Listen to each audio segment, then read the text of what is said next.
이번 시간에는 세종어제 훈민정음 본문을 설명 진행하도록 하겠습니다.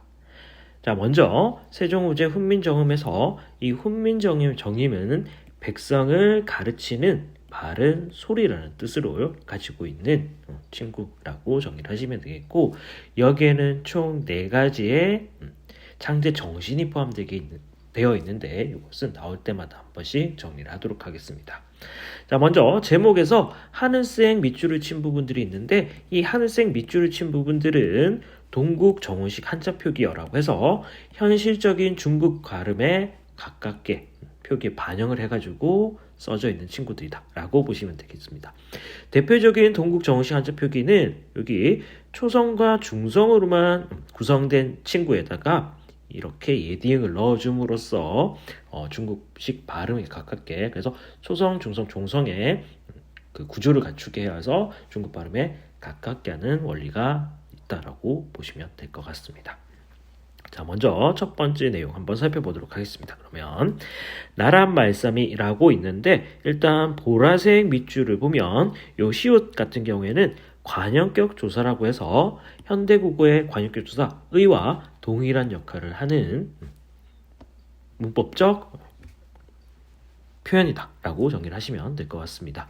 자, 그런데 현대국어에선 의의 형태 하나밖에 없지만은 이렇게 중세국어 시기에는 시옷, 그리고 이응에 아래에 이가 붙은 형태, 그리고 의의 형태, 이렇게 3가지가 나와 있게 되는데, 시옷을 쓰는 경우에는 이제 무정명사를 해서 무생물이 쓰이거나 아니면은 생물을 쓰긴 쓰는데 내가 높여야 되는 대상 뒤에 이렇게 쓰게 됩니다. 그래서 기왕의 집 이렇게 돼 있죠. 그러면 이 기왕이라는 거 왕, 내가 높여야 될 대상이기 때문에 이렇게 시옷 표기를 받쳐서 썼고, 그 다음에 나라라고 해서 무정명사를 쓰는 경우에도 이렇게 시옷을 쓰게 됩니다. 자, 그리고 의의 형태는 양성모음이 올 때는 이렇게 아래를 받쳐 쓰게 되고, 음성모음이 올 때는 의를 받쳐 쓰게 됩니다. 그리고 이 두 친구는 유정명사 뒤에 쓰이게 된다라고 정의를 하시면 될 것 같습니다. 자, 그 다음에 말싸미에서 보라색 밑줄 친 부분을 또 보면 이 친구는 주격조사의 쓰임에 대해서 이야기를 하고 있는데, 현대국어에서는 이나 가 2가지 형태를 가지고 있지만 중세국어에는 이렇게 3가지 형태가 있습니다. 그래서 앞에 동그라미가 없이 이를 쓴 형태는 이 모음을 제외한 모음으로 끝난 체언 뒤에 쓰이게 된다라고 보시면 되겠죠.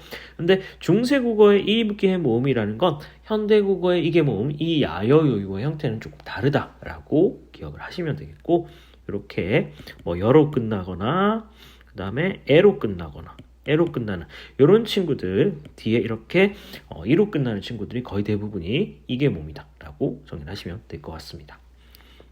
그래서 붙여라고 해서 이거를 써서 붙여라고 이제 이계 모음을 붙여서 쓴 거고, 공자도 이계 모음 제한 모음이죠. 그래서 뒤에 주격조사가 붙어 있습니다. 자, 그리고 동그라미 1을 받쳐 쓴 경우에는 자음으로 끝난 체언 뒤에 쓰이는 경우인데, 이렇게 받침에 미음이 썼기 때문에 동그라미 1을 쓰고 있습니다. 그리고 마지막 생략된 경우는 이계 모음으로 끝난 체언 뒤에 쓰는 경우다라고 보시면 되겠습니다. 그래서 불휘, 이계 모음으로 끝났기 때문에 이 친구를 생략해가지고 그냥 똑같이 불이라고 씀으로써 주격조사를 썼다라고 표기를 하고 있습니다.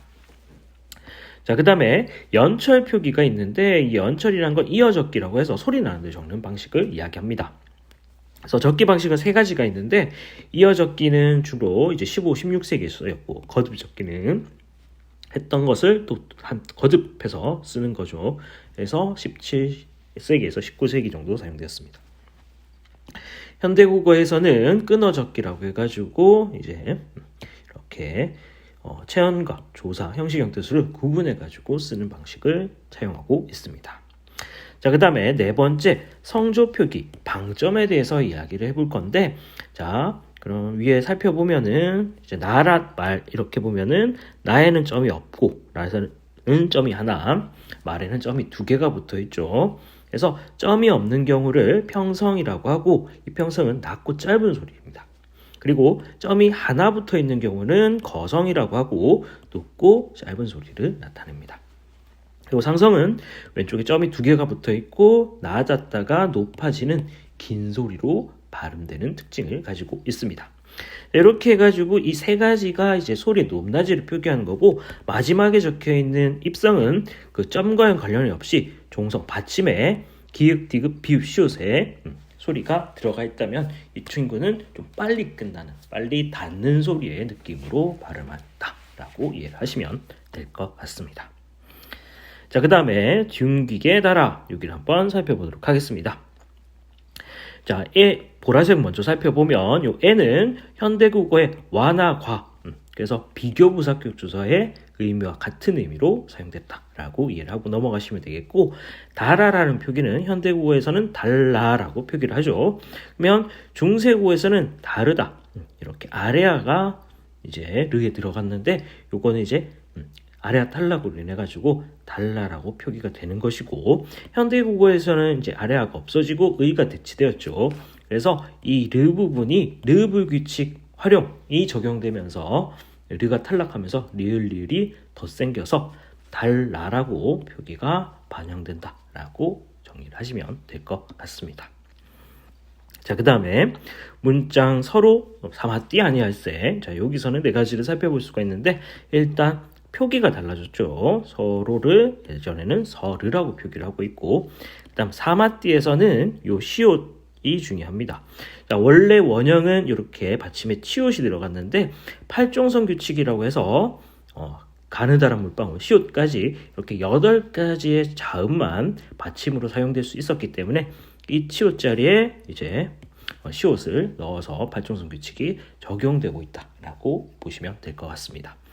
자, 그 다음에 뒤에서는 구개음화가 적용되지 않았다는 걸 확인할 수 있고, 그 다음에 리을세는 뭐뭐 하기 때문에 뭐뭐 함으로 라는 의미의 연결어입니다 라고 정리를 하시면 될 것 같습니다.